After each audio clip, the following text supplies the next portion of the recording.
principales dificultades intrínsecas del problema. No tengo exactamente pautado el tiempo, en el sentido de que prefiero que si hay preguntas o me tienen que interrumpir en algún momento, lo hagan. Yo no tengo dificultad. Pueden levantar la mano electrónica y vemos cómo vamos administrando el tiempo. Tengo quizás suficiente material para cubrir los 45 minutos, pero si no lo cubrimos todo, tampoco está mal. Lo importante es que el contenido se entienda. Yo me imagino que, no sé por qué no me está haciendo caso esto.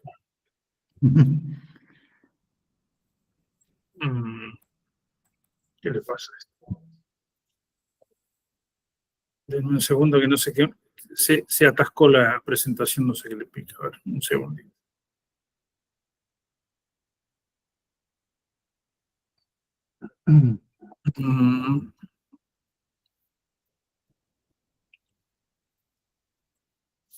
Ahora sí. ¿Ven la presentación o no? Sí, perfecto, doctor. Bien. Una de las cosas que quizás es anecdóticamente menos conocida, pero es interesante, es que el uso de la electricidad en el tratamiento de las enfermedades es mucho más antiguo de lo que uno supondría. De hecho, antecede al descubrimiento de la electricidad como tal, como fenómeno. Este gráfico, que proviene del texto de farmacología, podríamos decir hoy en términos modernos, de Scribonius Largus, que era un médico griego en la corte romana de los emperadores, y que fue, entre otros, médico de Nerón, lo que hace suponer que era bastante bueno, porque para sobrevivir a 3 emperadores como hizo él había que tener cierta habilidad.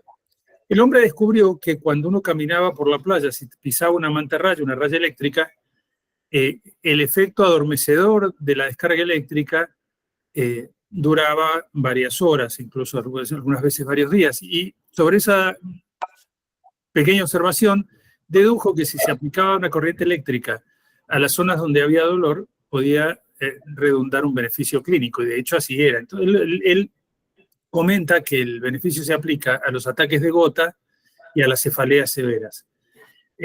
No tengo el gráfico, pero el uso en las cefaleas severas se parecía bastante a un aparato de estimulación transcranial magnética. Les ponían la raya, hacían parar al paciente en un balde de agua y ponían a la raya con un aparato de lo más complejo apuesta sobre la calota, exactamente como hacemos ahora con la estimulación transcranial.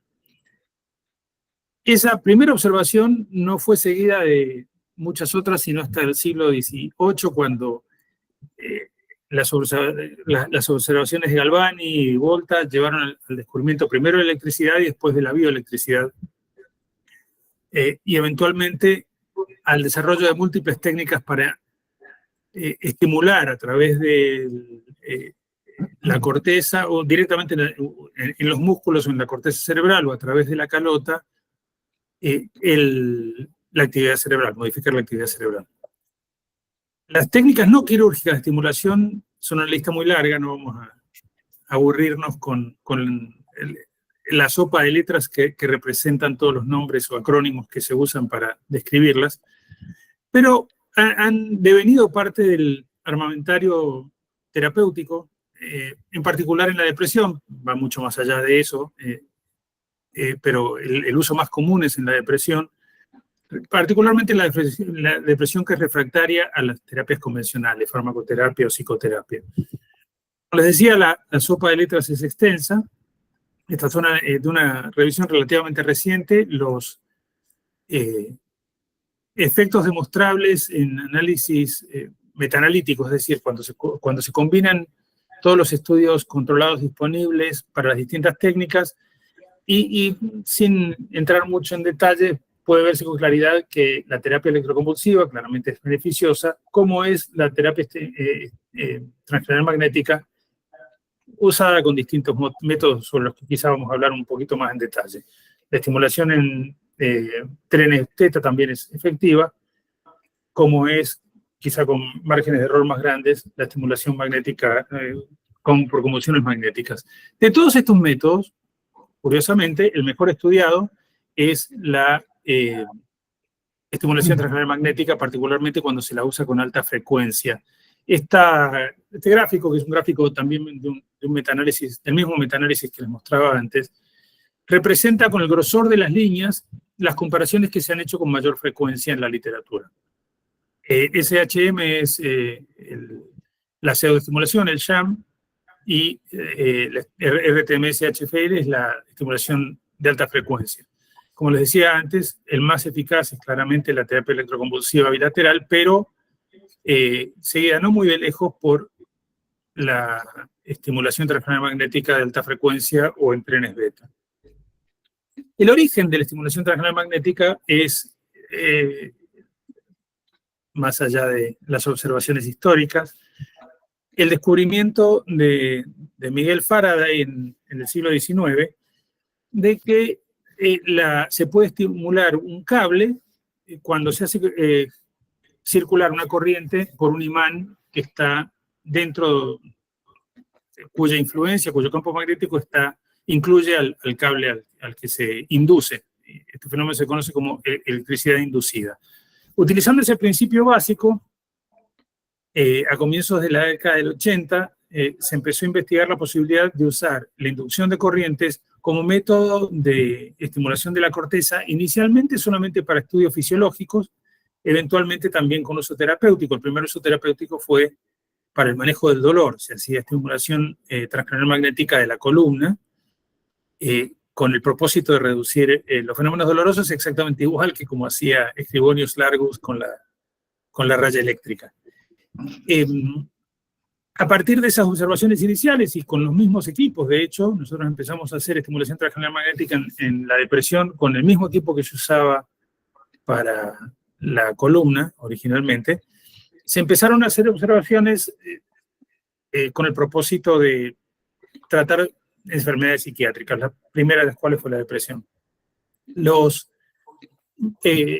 aparatos que se usan tienen, por lo general hay varios mecanismos distintos, pero por lo general tienen un solenoide magnético en forma de 8, por el cual se hace circular una corriente que genera, como les decía, una corriente inducida en los cables, entre comillas, vamos a ver de qué se trata, cerebrales, que tienen una velocidad de inducción de alrededor de 100 microsegundos y que se pueden repetir con tasas variadas de repetición, ya vamos a hablar también un poco más en detalle de esto, entre 1 Hz y 100 Hz, de hecho las más altas, aunque con 100 Hz el riesgo de inducir convulsiones es mucho mayor.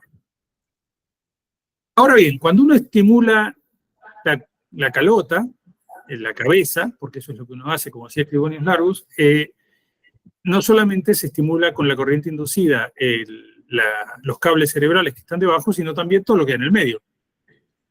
Es decir, se produce estimulación de los mecanorreceptores de la piel, de los mecanorreceptores de la meninges, se produce estimulación auditiva, porque aquellos de ustedes que han tenido la oportunidad de usar uno de estos aparatos saben que cada vez que uno induce una corriente en el imán, se produce un sonido muy fuerte, un clac muy fuerte, que se parece bastante a los que uno oye en el resonador por la misma razón, se generan de la misma manera en el aparato de resonancia magnética. Y además, por supuesto, la estimulación eléctrica de las estructuras cerebrales, pero que incluyen también las estructuras de los nervios periféricos que tienen, ¿cómo se dice? Que están expuestos al campo magnético del imán. Esto se aplica también, por supuesto, a los músculos de la calota y a los nervios periféricos de la calota.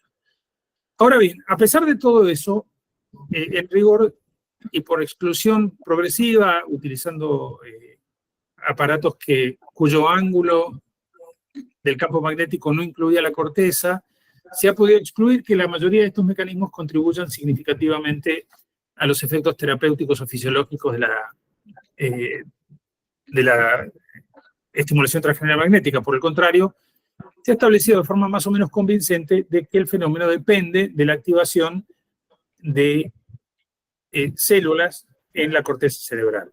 Ahora bien, incluso con una representación tan esquemática como esta, es bastante obvio que la corteza cerebral no es una estructura simple, no es un cable, como en el caso de los experimentos de Faraday, sino que hay una combinación de elementos inducibles, es decir, elementos que son capaces de transmitir una corriente eléctrica, que tienen orientaciones diversas en el espacio, que tienen grosores diversos de los axones o de las dendritas, que tienen capacidades de transmisión eléctrica diversas y umbrales diferentes de activación.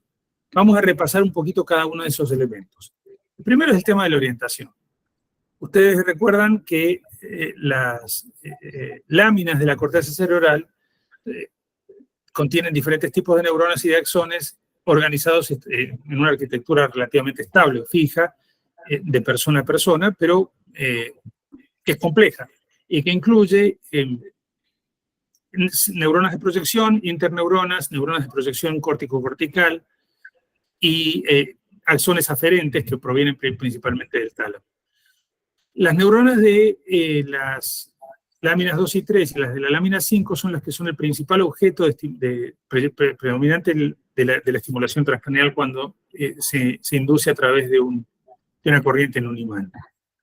Y estos son modelos físicos, pero modelos al fin, de las propiedades de activación de cada una de estas neuronas o de cada una de estas capas neuronales, dependiendo de su orientación, del contenido de fibras dendríticas y axonales y de la relación que tiene su orientación con la orientación del campo magnético cuando se estimula.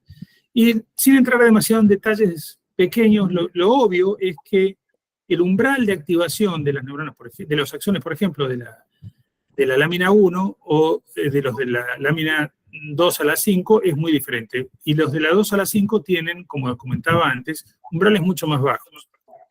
Lo que genera que, además, dependiendo del tipo de estimulación que uno use, si es monofásica, difásica o con formas sinusal, de medio seno en realidad, el perfil de activación de la corteza sea diferente. Vamos a hablar un poco más en detalle de eso después.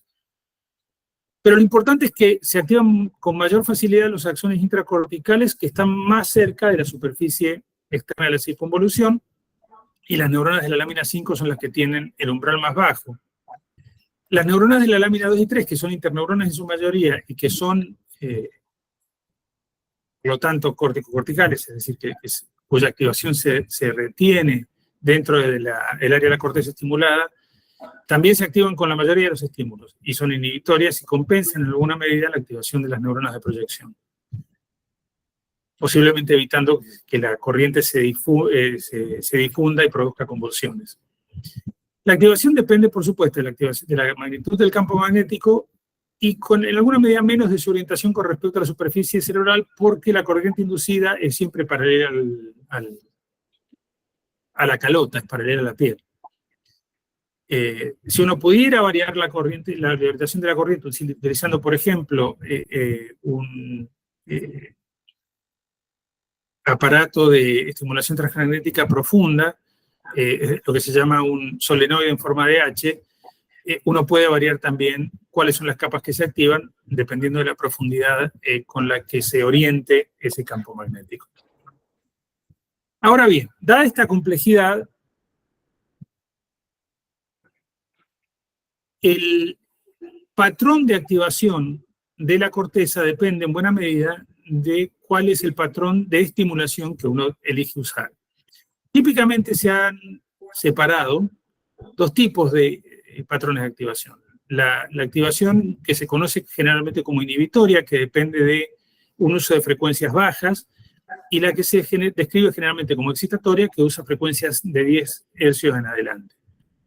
Cuando uno hace esto en los modelos animales, se puede comprobar que efectivamente la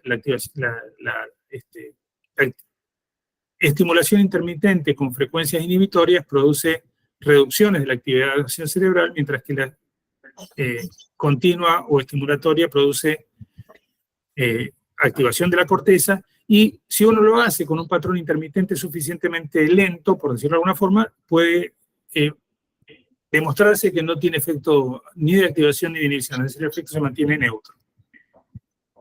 Ahora bien, utilizando pulsos individuales, uno puede de vuelta demostrar en modelos animales que la activación de la corteza inmediatamente debajo del sitio estimulado es eficaz. Esto es un ejemplo tomado de un artículo de Pascual León en el que es una corteza de gato, en este caso, y lo de arriba es un modelo matemático, no es datos reales de cuál sería el foco máximo de activación en rojo, en amarillo una activación parcial y en verde simplemente una inducción de corriente parcial que no produce activación, comparado con el consumo de glucosa, utilizando una técnica autorradiográfica, inmediatamente debajo de la estimulación. Y se puede demostrar que esa activación de consumo, incremento del consumo de la glucosa se correlaciona con una activación electroencefalográfica en el gato. En los humanos, esto mismo se puede demostrar utilizando técnicas de resonancia magnética funcional, de tomografía por emisión de positrones o electroencefalográficas. Vamos a revisar un poco cada una de estas. Este es la reconstrucción del mapa de activación, igual que el que vieron antes, pero en un cerebro real, es decir, el cerebro de un paciente concreto, utilizando una estimación matemática del campo de activación de vuelta rojo, amarillo y verde alrededor. Cuando uno genera activación de forma repetitiva, lo que puede verse a nivel electroencefalográfico, estos son datos de mi laboratorio, es que inmediatamente después de una sesión de estimulación transcranial magnética, los patrones de actividad electroencefalográfica de la corteza son distintos, sin entrar demasiado en detalles, de los que se ven en la semana 8. Les voy a pedir que presten atención en particular a los canales de arriba. Fíjense cómo cambia el nivel de activación de estos canales de la semana 1 a la semana 8. Son los canales frontales primariamente. Este efecto sostenido de la estimulación transcranial magnética después de 8 semanas de tratamiento puede demostrarse con una variedad de otras técnicas. Por ejemplo, estos también son datos de mi laboratorio, con el uso de espectroscopía del espectro cercano al infrarrojo, que permite demostrar que la activación focal que uno ve al comienzo de la sesión de terapia con estimulación transcranial magnética se vuelve una activación muchísimo más difusa que incluye al hemisferio contralateral con el paso de las semanas. Esto es lo mismo que, digamos, se puede demostrar de la misma forma utilizando técnicas cuantitativas. Ahora bien, este efecto local de la estimulación transcranial magnética, a pesar de que es el más fácil de demostrar, no es el único. De hecho, los efectos de la estimulación transcranial magnética se ejercen sobre circuitos, no sobre estructuras neuronales puntuales. Es decir, no se reducen a lo que sucede inmediatamente debajo del imán, sino que se extienden a todas las áreas de la corteza o de las áreas subcorticales, estructuras subcorticales, que están conectadas con el área estimulada. Y uno de los problemas que tiene la explicación de los efectos a largo plazo de la estimulación transcranial magnética es que el estado previo de la red afecta en alguna medida los resultados con los que uno se encuentra al final del proceso terapéutico. Esto es un ejemplo sencillo en el que se grafica con un pequeño diagrama que el estado inicial de la red puede ser muy distinto del estado final de la red, o que un estado inicial diferente puede resultar en un estado final diferente también. Vamos a hablar de esto en algún momento al final de la charla. Pero si uno quisiera demostrar, por ejemplo, usando resonancia magnética funcional, cuáles son las áreas que se vinculan con ese estado inicial, una forma de hacerlo es utilizando la correlación, asociación de la activación de la señal de Bolt en la resonancia magnética funcional entre el área inmediatamente afectada por la estimulación transcranial magnética y otras áreas del cerebro. Es decir, se usa esto como semilla, como se dice, y se buscan todas las áreas del cerebro que se activan de forma correlacionada con la activación del área inmediatamente estimulada. Esta correlación puede ser sincrónica, como en el caso del lóbulo temporal superior, o puede ser asincrónica y estar corrida en el tiempo hacia un tiempo posterior, como por ejemplo la corteza lateral orbitofrontal o el hipocampo, que se activan en secuencia. Esto también puede demostrarse utilizando técnicas de espectroscopía, donde uno demuestra que con el paso de las semanas de estimulación hay cambios específicos en el contenido, por ejemplo, de colina o de acetilcolina cortical. Y esto, en el caso del N-acetilaspartato, que es el principal metabolito del glutamato, puede demostrarse que se correlaciona con los efectos terapéuticos, por lo menos en la corteza cingulada. En animales de laboratorio se ha demostrado también que los efectos tienen impacto estructural. En animales de laboratorio y probablemente también en los humanos, a lo largo de toda la vida continúa la generación de nuevas neuronas, particularmente en el giro dentado del hipocampo.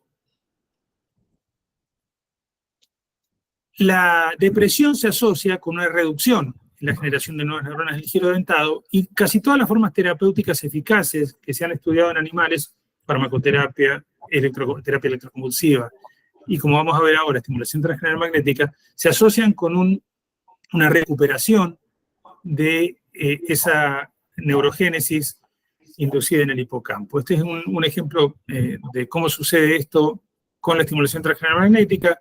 Este es un animal con un modelo de depresión por, ¿cómo se dice?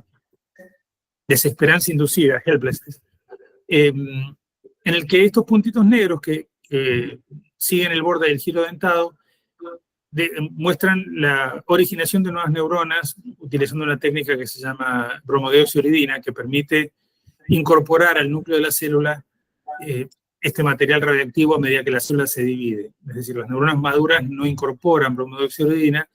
Estas células, cuando se están dividiendo, la incorporan y se transforman en neuronas maduras, como les voy a mostrar en un momento. Este es el efecto de la terapia transcranial magnética en un animal de laboratorio, en un ratón que estaba deprimido después de varias semanas de estimulación. Es decir, hay un claro incremento en la neurogénesis y, lo que es más importante, hay un incremento en la complejidad de las neuronas que se generan como neuronas maduras. Ahora bien, todo esto nos habla de los efectos inmediatos, locales, mediatos y a largo plazo de la estimulación transcranial magnética en el cerebro, pero no nos dice gran cosa respecto de cómo predecir esa respuesta en pacientes. Ha habido un gran número de estudios a esta altura y varios metanálisis. Yo voy a mostrarles 2 o 3 ejemplos a modo de resumen de cuáles son las principales variables que predicen en alguna medida la eficacia de la terapia transcranial magnética repetitiva en la depresión. Y por supuesto que una de las cosas que afecta de forma significativa la respuesta es la edad. Mientras más viejos son los pacientes, menos probables que respondan. Y esto es simplemente como una consecuencia de la falta de plasticidad. Acabo de tratar de convencerlos de que todos los efectos de la terapia son inductores de la neuroplasticidad. Si la neuroplasticidad está reducida como efecto de la edad, la probabilidad de funcionar es menor. También el grado de refractoriedad terapéutica es un predictor, es decir, mientras más medicaciones o formas de terapia se hayan fallado antes, menos probable es que la persona responda.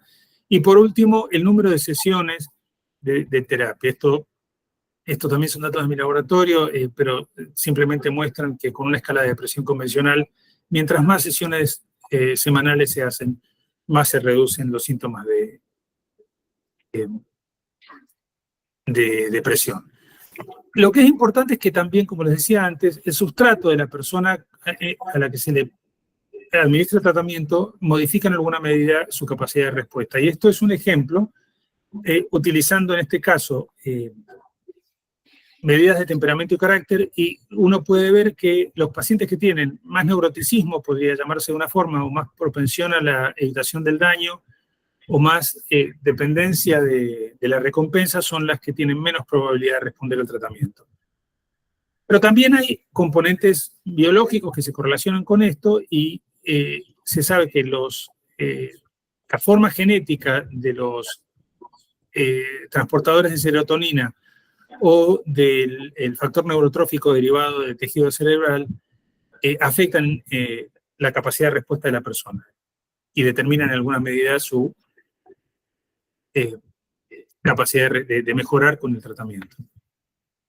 Por último, y esto viene a cuento de lo que está en el título de esta idea de utilizar neuronavegación con robots para mejorar la respuesta terapéutica, el lugar exacto de la estimulación, por supuesto, influye en sus efectos o en su eficacia.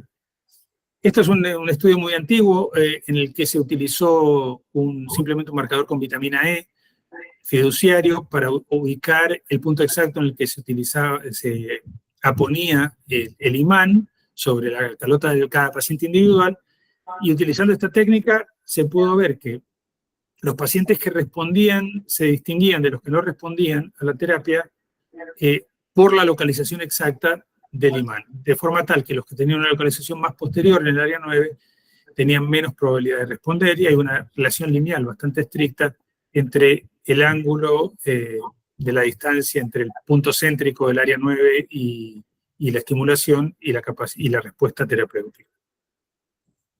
En este mismo estudio se utilizó un brazo robótico y se demostró que el brazo robótico y mejoraba la eficacia. Otro tanto puede hacerse cuando uno utiliza técnicas de resonancia magnética funcional para mapear el área 9 de forma más específica. Esto es utilizando parcelas anatómicas de la resonancia determinadas por sus características de la señal de Bolt y su conectividad funcional.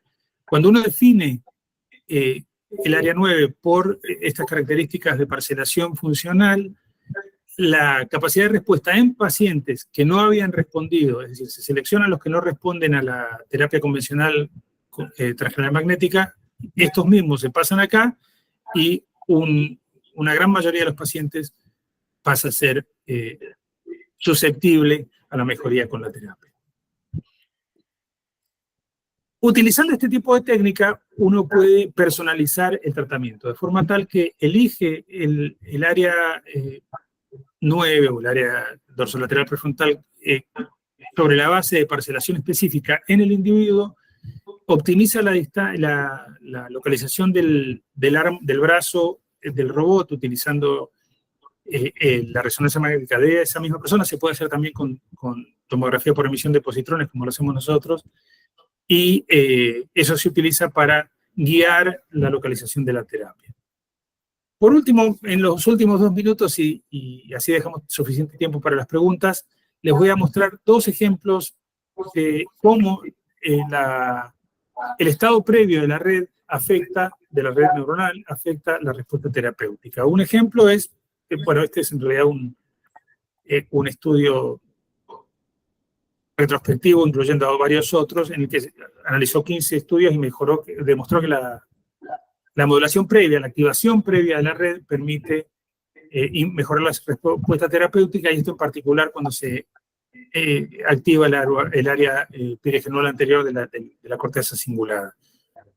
Vamos a dejar esto mismo se puede hacer con electroencefalografía cuantitativa, de forma tal que si uno sincroniza la estimulación transcranial magnética a la actividad subyacente, electroencefalográfica subyacente de la persona, esto resulta en efectos terapéuticos más notorios. Y ahí voy a dejar y vamos a tomar preguntas.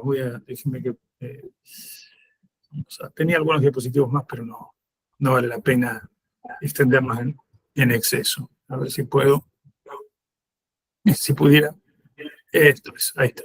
Muy bien. Preguntas. o comentarios.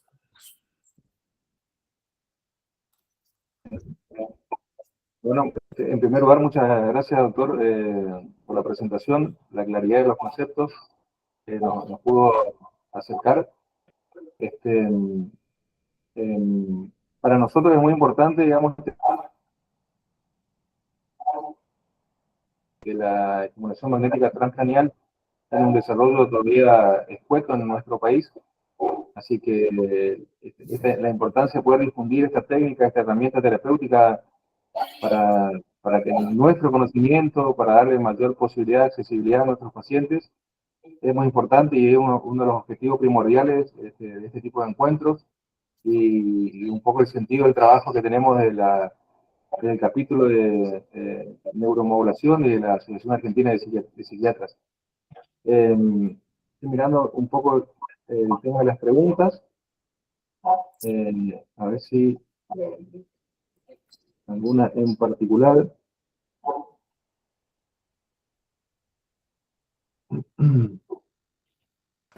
Gabriel, yo quiero aprovechar mientras Daniel se fija en el chat para preguntarte acerca de la discrepancia que hay entre los líderes de opinión respecto a la precisión en términos, digamos, de el target adecuado y el efecto terapéutico deseado, diferencial teniendo en cuenta la neuronavegación, los parámetros electroencefalográficos, donde F3 sería corteza prefrontal dorsolateral y los 5 o 6 centímetros posterior a la corteza motora primaria que corresponde al movimiento del pulgar contralateral. Anterior, no posterior. ¿Perdón? Anterior, no posterior. Pero sí. ¿Qué dije? Perdón. Corteza prefrontal. Dijiste posterior, por eso lo aclaro. Dijiste posterior. Ah, perdón. Purcio. Posterior sería parieto occipital. A ver, no estoy muy seguro de cuál es la discrepancia de los expertos porque no entro mucho. Pero te cuento cuál es la. Digamos, no tuve tiempo, obviamente no se puede cubrir todo el material, pero no tuve tiempo de discutir con ningún detalle justamente el tema de cómo se utiliza la corteza motora primaria como método de identificación de un área cortical estable para definir la corteza dorsolateral prefrontal como a partir de una distancia fija de esa estructura. Este método, que es el tradicional, que usé yo durante años, de hecho, es medianamente eficaz. Ahora, te mostraba recién el ejemplo, uno entre tantos, de qué pasa cuando uno encuentra pacientes refractarios. Si vos haces neuronavegación, los pacientes refractarios típicamente están siendo estimulados en un área demasiado dorsal, es decir, es posterior al área óptima. Cuando vos optimizás el área de estimulación utilizando una parcela funcional, una parcela definida por la actividad de resonancia magnética funcional en reposo y su conectividad, los pacientes refractarios pasan a ser respondedores, la gran mayoría de ellos. Lo que hace suponer que el problema que uno tiene cuando 4 de cada 10 pacientes, 4,5 de cada 10 pacientes no responden es que la localización de la estimulación es menos que óptima o subóptima. Hay varias formas en que uno puede demostrar lo mismo, pero ese no es el único factor, y el propósito de la conversación de hoy era precisamente ese. No es el único factor que determina si una persona responde o no responde. Por ejemplo, en las depresiones bipolares, el estado previo de la red es fundamental. No tuve tiempo de discutir eso, pero hay demostraciones clarísimas de que el grado de actividad preestimulación de la corteza dorsolateral prefrontal en la depresión bipolar determina qué pacientes responden y cuáles no a la estimulación. Te podría dar, qué sé yo, varios ejemplos más. El tema central es, la anatomía es la anatomía. Y habría que ser muy cuadrado, muy obtuso, para pensar que optimizar la localización anatómica del área que uno estimula no tiene un efecto benéfico. Y la anatomía es variable.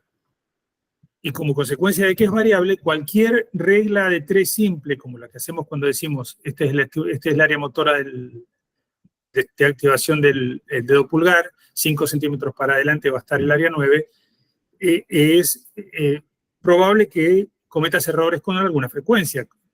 Te doy un ejemplo paralelo. Hace 25 años, cuando yo empecé a hacer cuestiones vinculadas con la neurocirugía, no que yo haga neurocirugía, sino trabajar con neurocirujanos, todos los implantes se hacían utilizando una regla de 3 análoga. Se utilizaba lo que se llamaba el mapa de Tyler, que era un mapa fijo basado en un solo paciente, y sobre las distancias del mapa de Tyler uno metía el electrodo para todos los pacientes. Ahora que hacemos registros intraoperatorios cuando hacemos estimulación celular profunda, sabemos que esa regla de 3 simple funciona bien, muy a menudo, pero no siempre. Y que tenés que corregirla varios milímetros para atrás o varios milímetros para adelante o para un costado o para el medio o para afuera. Lo mismo sucede con la estimulación transcranial magnética. La anatomía es variable y en la medida en que es variable, cualquier regla de 3 simple que dependa de la identificación de una estructura va a fallar en un número determinado de pacientes. Y eso no contando con que el área de activación del pulgar es también variable, pero esa es otra conversación.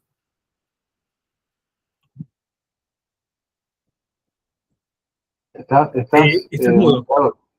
Estás mudo. Digamos que la programación por imágenes del atlas de Talariac vendría a ser 5 centímetros anterior y la neuronavegación el semi-micro registro intraoperatorio. En el medio tenemos los parámetros electroencefalográficos. ¿Qué tan fidedignos son comparados? ¿Qué tan en el medio o tirado hacia un costado del otro están? Es difícil de comparar, son buenos. Yo mostré algún dato, ¿no? Muy al pasar, pero mostré un par de ejemplos de eso. Porque acá en Argentina contar con un neuronavegador es como...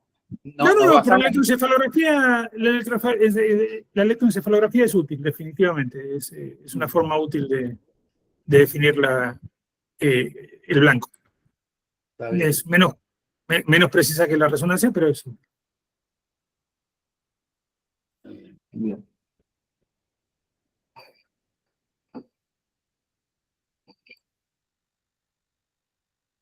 Hay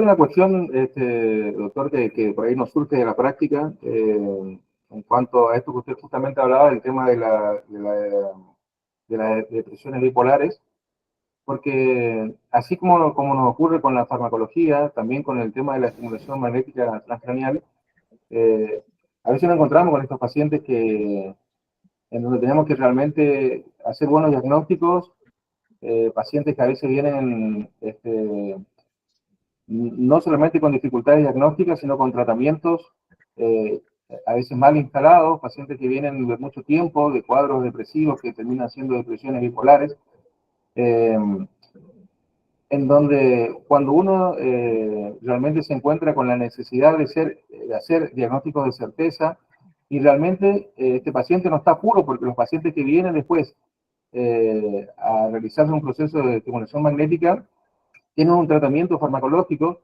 sobre el cual también tenemos que intervenir.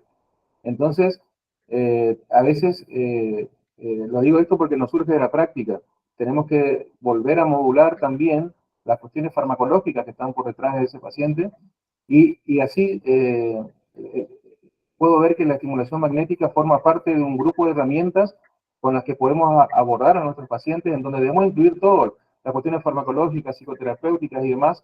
Lo planteo así para que podamos dimensionar como terapeutas y como psiquiatras, y como asistencialistas, digamos, y que brindamos el tratamiento a los pacientes, la complejidad que sigue siendo el abordaje con estimulación magnética para nuestros pacientes, porque realmente... A ver, Daniel, te contesto breve, porque si no se hace muy largo. Hay varias preguntas en el tintero. La respuesta es, Diagnóstico definitivo, yo quisiera que tuviéramos, no tenemos. Lamentablemente no existe tal cosa en la psiquiatría. Asumiendo que uno está convencido de que la depresión es bipolar, el mejor tratamiento es la terapia electroconvulsiva, no la terapia transcranial magnética, pero claramente ninguna herramienta terapéutica funciona de forma independiente o aislada de las otras. Como vos decís, hay que tener en cuenta todas las opciones. Hubo una pregunta en el chat que decía, ¿cuántos electrodos? Mientras más, mejor. Como dicen en inglés, the more the merrier. Mientras más electrodos tengas, mejor funciona la electroencefalografía cuantitativa. Tengo una pregunta de Daniela y después una de Eduardo. Daniela.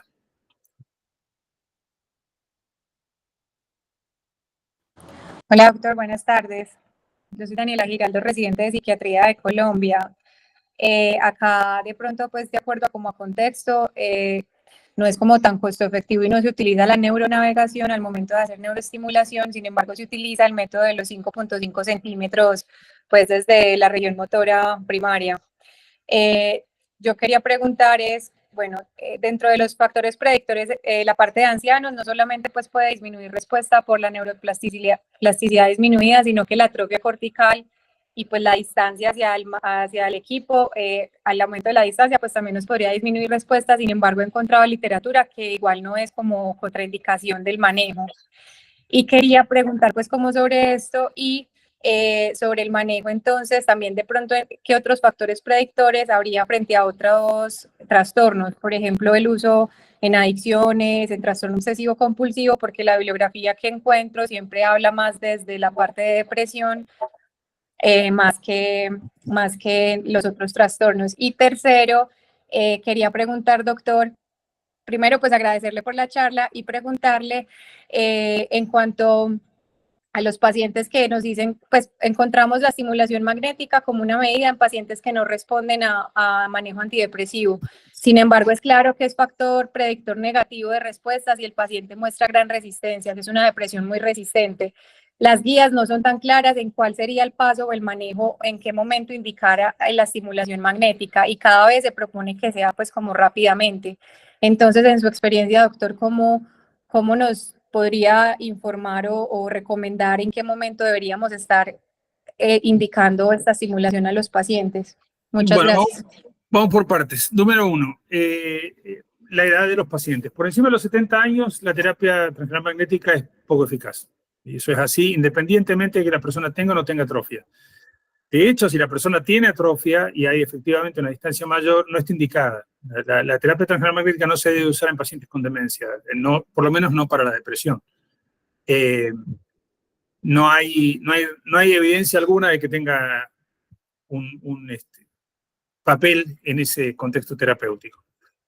Segundo, respecto a las otras formas a la aplicación de otras terapias, hoy lo que hablamos, todo lo que dije hoy se aplica a todas las formas de terapia porque son mecanismos de acción generales de la estimulación transcranial magnética. No tienen necesariamente que ver específicamente con la depresión. Lo único que hablé de la depresión específica, fue respecto del el priming, es decir, el grado de activación de la red previo al uso de la estimulación, porque los datos en ese contexto particular son de la depresión y de la depresión bipolar, aunque hay también datos con el mismo contexto en tratamiento del dolor. Respecto de cuál es el momento y el grado de refractoriedad para utilizar la terapia transcranial magnética, depende de muchos factores, pero por ejemplo, aún en casos en que la terapia, de que el paciente tiene un grado relativamente alto de refractoriedad, que ha fracasado 2, 3, 4 modos terapéuticos, la eficacia de la terapia transcranial magnética repetitiva depende más que nada del número de tratamientos, es decir, el efecto neto de que tengas un paciente más refractario, si el paciente es joven, es fundamentalmente el número de sesiones de terapia que tenés que hacer antes de encontrar una respuesta. Las 6 semanas es un número completamente arbitrario. Y el número de 3.500 pulsos por día también es completamente arbitrario. Cuando uno hace trenes theta burst, se pueden extender mucho o incrementar mucho el número de pulsos diarios sin gran sacrificio en términos de efectos adversos, y eso te permite manejar mejor a los pacientes que tienen refractoriedad farmacológica.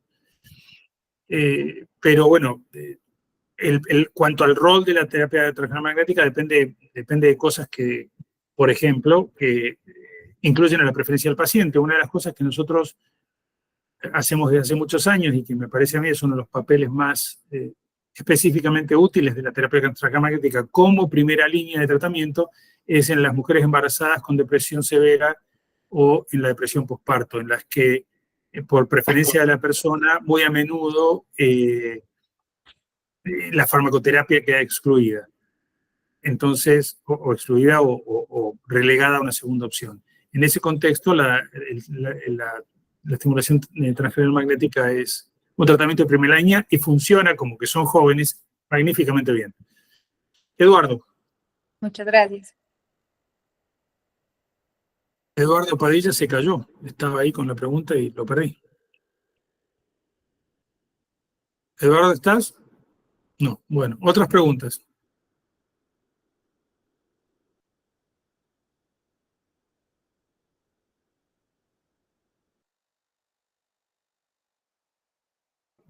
Leandro, estás mudo. Es una pregunta repetitiva desde los dos encuentros previos respecto a pacientes no diestros, digamos que son zurdos. ¿Hay algún tipo de diferencia en cuanto al hemisferio de elección para Te lo contesto estimular rápido. el TARES? No, es lo mismo. Sí, no, es la misma cosa.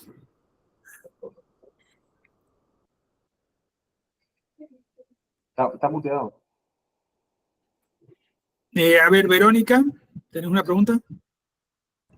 Buenas tardes, Doc. Muchas gracias por el espacio y les saludo desde Ecuador.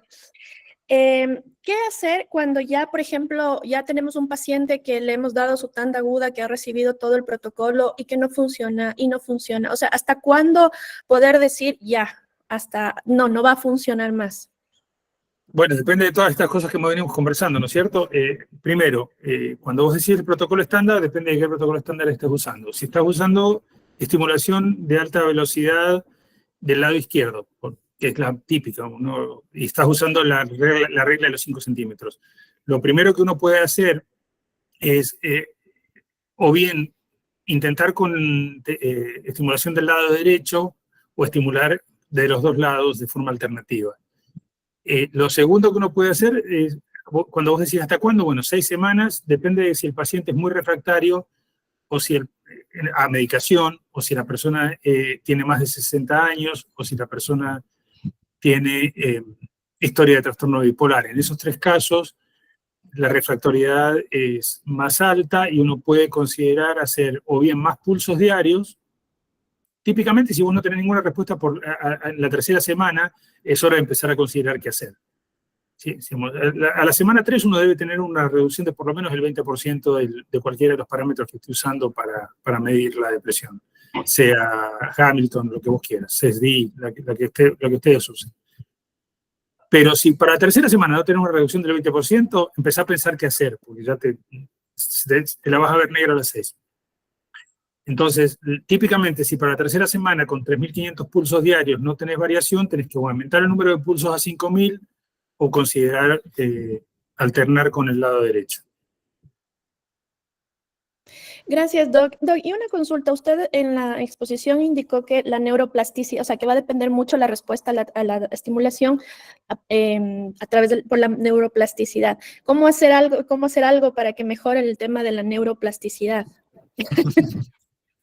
Hacerte más joven, rejuvenecer a los pacientes, no sé, no hay ninguna técnica particularmente útil en ese sentido. Cuando hacemos terapia electroconvulsiva, como lo que uno requiere es generar convulsiones, se pueden usar inductores como la cafeína o la teobromina o la teofilina, pero en el caso del TMS es más difícil. Lo que sí se hace y que funciona con alguna eficacia es hacer estimulación inductiva primero. Eso es uno de los artículos que yo mostré muy al pasar, Pero si uno hace estimulación subterapéutica primero para inducir la activación de la corteza y después estimula, eso tiene un efecto benéfico. También se puede sincronizar con la actividad del electroencefalograma. Gabriel, muy recientemente la FDA le dio aprobación formal a nuevas indicaciones estrechamente vinculadas al caballo de batalla, que es la depresión, que es depresión en la población adolescente y depresión comórbida con ansiedad. La depresión en adolescentes venimos tratándola con TMS hace 30 años más o menos. Bueno, por eso, en ese caso no apunta ahí la pregunta, pero depresión comórbida con ansiedad, como nueva indicación, además de depresión per se, ¿implica el mismo protocolo, los mismos parámetros, demás, o hay algunas cosas que modificar en los parámetros de estimulación? Desconozco los estudios que usaron los de Neuronetics o quienes hayan hecho el estudio para obtener la indicación, pero en general la ansiedad es uno de los factores limitantes del uso de TMS. Por encima de 4.000 pulsos, si usas, en particular si usas estimulación de alta frecuencia del lado izquierdo, muy a menudo es ansiogénica. Así que me sorprendería mucho que tenga eficacia particular en ese contexto, pero desconozco los datos, te miento si te digo. En el caso de la terapia en adolescentes, con lo que te decía antes, como que son superplásticos, tienen una eficacia altísima, funciona magníficamente bien. Nosotros lo usamos hace 30 años en adolescentes. Y por ahí una pregunta sobre el embarazo. Sí, claro que sí, es lo que yo decía antes. Bueno, en particular cuando la persona, la mamá, prefiere no usar medicación, la estimulación transmagnética es de primera línea en el embarazo, funciona magníficamente bien.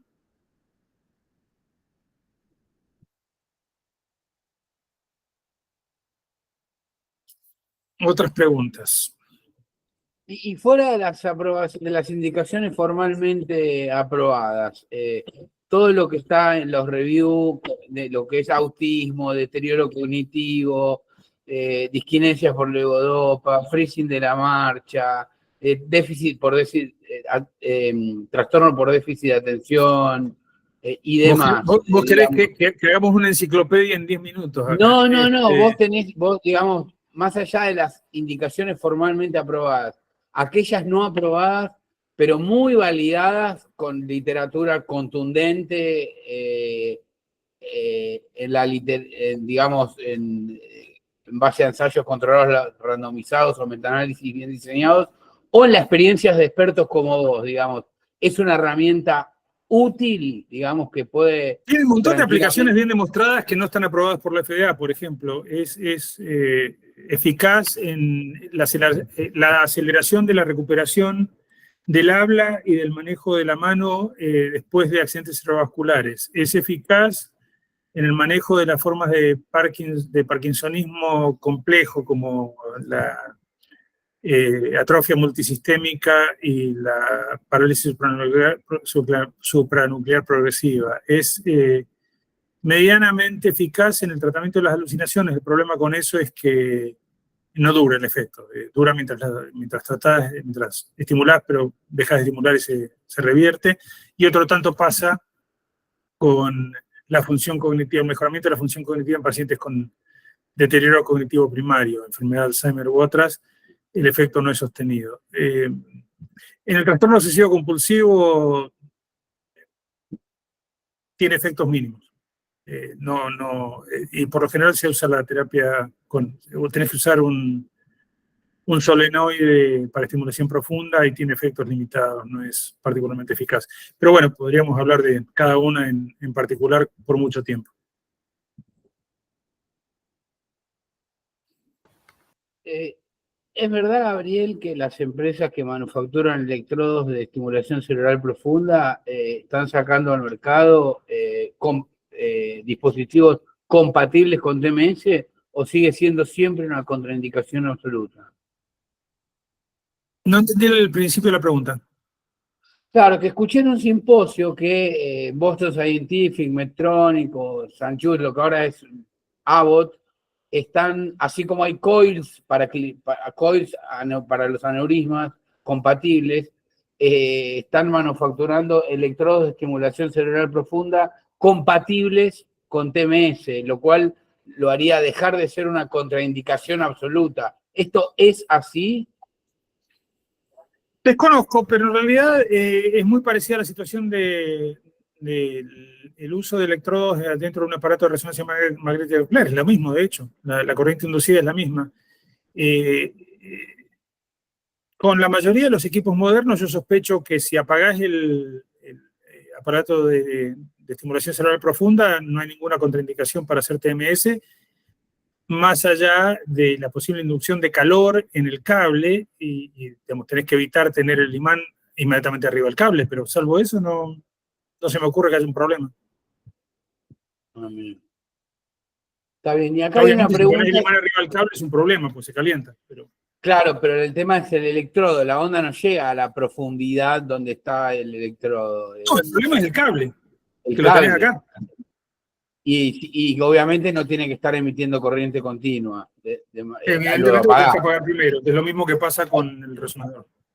O sea que es un golazo poder combinar ambos tratamientos, lo cual creíamos que era una contraindicación absoluta. Y la distancia del generador... Es absoluta, pero la posición del cable te limita mucho, porque por lo general está sobre el...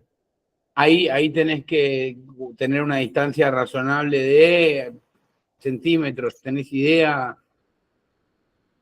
No, el cable tiene que estar fuera del imán, del campo magnético del imán. Fuera, pero puede ser 10 centímetros, es suficiente, ¿no? Puede ser 2, mientras esté fuera, está fuera. Mientras está fuera. El cable no se imante, está fuera. Acá se da una pregunta que, bueno, hay estudios de no inferioridad que muestran la misma eficacia y hasta sustentabilidad de estimulación en ráfagas versus de alta frecuencia común, pero preguntan, si vos tenés experiencia en, digamos... ¿Usando Theta Burst? ¿Usando estimulación en tren? Comparar la eficacia, sí, de Theta Burst con la de 37 minutos. La ventaja más importante del uso de estimulación en ráfagas es que permite hacer más pulsos en menos tiempo. Pues estás usando una frecuencia de 40 hercios. Entonces, te permite estimular de forma con menos efectos adversos durante más tiempo y por lo tanto administrar muchos más pulsos diarios. De hecho, hay protocolos que fueron de los primeros protocolos que se usaron, que usamos con estimulación en trenes, que permitían usar hasta 10.000 pulsos diarios, que es casi 3 veces lo que típicamente usamos para cuando usas estimulación de alta frecuencia sobre la dorsolateral prefrontal izquierda. Es decir, la ventaja fundamental es menos efectos adversos y mucha más tolerancia para hacer muchos más pulsos. Vos te referís que el sustanciales. Ahora, vos va al fíjate centro y hace más de una sesión de Theta Burst por día, pero los podés estudios hacer que muestran... Claro, podés hacer hasta 10.000 pulsos diarios. Claro, pero los estudios de no inferioridad que comparan 6 semanas, uno por día, el de 37 minutos versus el Theta Burst de 3 minutos, que son similares. No tendría sentido, ya que el paciente se acerca al centro, le haces más de una sesión de Theta Burst. No tiene ninguna ventaja hacer, bueno, excepto el tiempo, pero no tiene ninguna ventaja en el sentido de que lo que determina, como les mostré antes, lo que determina la dosis es el número de pulsos. Está bien. Está bien. Y el efecto placebo, que el paciente esté 40 minutos versus estar 3 minutos. En la depresión refractaria el placebo es mínimo. En pacientes que no tienen depresión refractaria puede ser que tenga algún efecto mayor. Dani, léete algunas preguntas o dale la palabra a alguien. Creo que se respondieron las preguntas de que la gente iba planteando. No sé si surge alguna otra. ¿Alguien quiere preguntar algo más?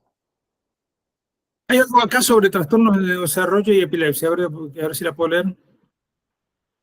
Sí, había una. Experiencia en niños con trastornos de neurodesarrollo y posibilidad de desarrollo de epilepsia. Son 2 preguntas en una. Experiencia personal en niños con trastorno de neurodesarrollo nula. Yo no hago pediatría. Cero experiencia, absolutamente. Posibilidad de desarrollo de epilepsia mínima. No sé, llevo casi 30 años haciendo esto, más de 20 seguro, y creo que hemos tenido una sola convulsión. Y no es, digamos, no es persistente, fue una convulsión aislada en un paciente susceptible. ¿Existe la posibilidad? Sí. ¿Inducir epilepsia? No. ¿Inducir convulsiones? Puntualmente sí.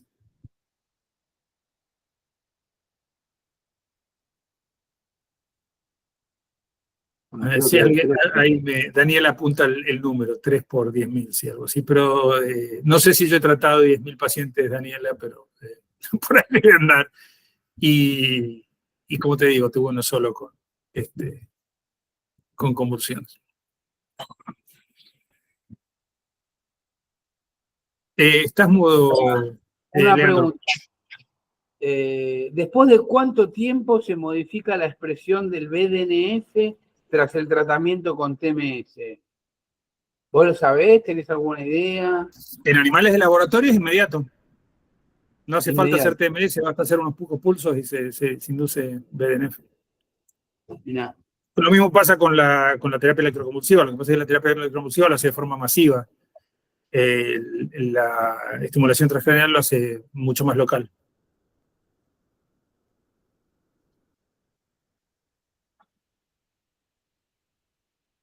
Bueno, después, y la estimulación del embarazo.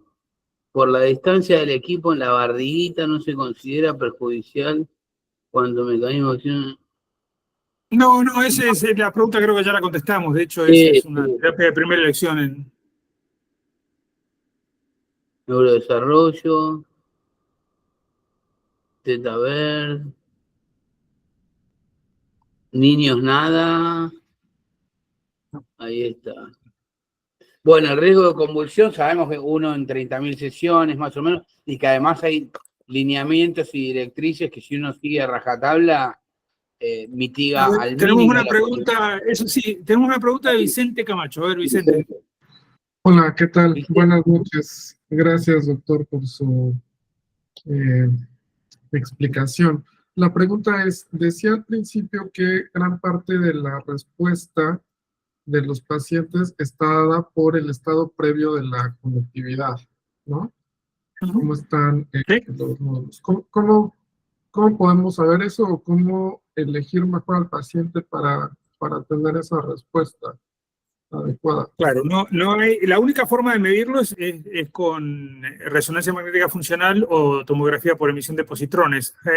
Teóricamente uno lo puede hacer también con electroencefalografía cuantitativa y de hecho se puede sincronizar la actividad alfa subyacente con la activación, pero porque es 10 hercios. Entonces, si sincronizás la actividad alfa subyacente del paciente con el estímulo de TMS, que para esto hay aparatos específicos, te permite mejorar la eficacia. Ahora bien, ninguna de estas técnicas es de acceso cotidiano en la práctica psiquiátrica, obviamente. Son más bien nociones teóricas en este momento que nos permiten entender cómo funciona la estimulación. Lo importante de ese comentario es más bien entender que determinadas situaciones, como por ejemplo la depresión bipolar, se asocian con cambios en la red subyacente que afectan la eficacia del tratamiento. En el orden práctico, es muy difícil, ya te digo, saliéndote de situaciones de investigación, aplicar ese concepto a la práctica clínica. Ok, muchas gracias.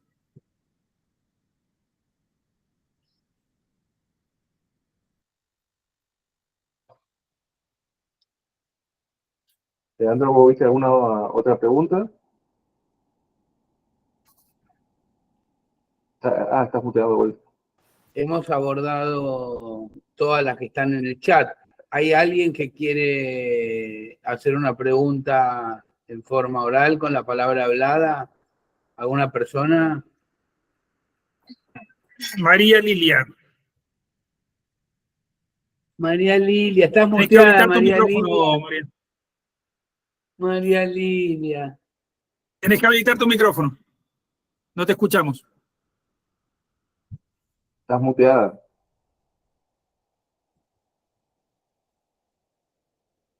Ah, Ahí está. Sí, lo estaba tocando en otro lado. Muchas gracias, doctor, por la exposición muy interesante. Yo le quería preguntar, y gracias Leandro también, y gracias a todos, quería preguntarle, no sé si es pertinente, la combinación que es muy frecuente de dolor y depresión, ¿no? ¿Cómo sería? Usted habló de un dolor de la cefalea, ¿no? En un momento las mencionó. Yo pensaba en otro tipo de dolores o de lumbociáticos o dolores de enfermedades reumatológicas que acompañan también cuadros con depresión. Dolor crónico en ¿Cómo se general. dice? La aplicación de la terapia transcranial magnética al dolor crónico es una de las mejor establecidas, a pesar de, Leandro, de que no está aprobada por la FDA. Hay Claro. una enorme abundancia de datos sobre la eficacia en ese contexto, pero Sí. dos problemas. Primero, no es sostenido el beneficio. Bueno, depende para qué tipo de dolor, pero por lo general no es sostenido el beneficio. Es decir, hay que mantener la terapia para mantener el efecto. Por ejemplo, en el caso de la causalgia. Y segundo, el blanco terapéutico es distinto, es parietal y no frontal. Entonces, para poder combinar la terapia habría que usar dos formas de estimulación independientes entre sí, lo cual no es tampoco difícil de hacer ni es una práctica que no se utilice. Por ejemplo, en el caso del tratamiento del tinnitus, Sí. para el cual la terapia con extracorporal no es la mejor, ni mucho menos, pero bueno, algo hace. Hay que combinar dos blancos para tener un mínimo de eficacia. Lo mismo se hace o se puede hacer en el caso del tratamiento del dolor.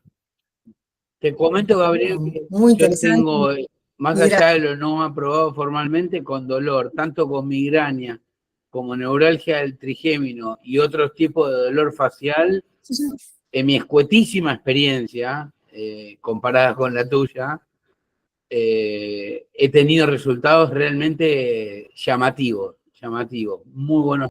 No, funciona bien, como te digo, está bien documentada. El problema es que el efecto no es sostenido, por lo general. Sí. En ninguno de los tipos de dolores crónicos en general. No.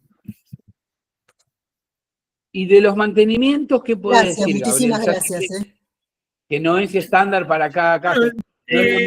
No, claro, el mantenimiento no está bien establecido y hay cada maestrito con su librito. Le preguntás a 20 personas que hacen TMS y las 20 te dicen una cosa distinta. Pero funciona. Nosotros teníamos una práctica de mantenimiento más o menos estable.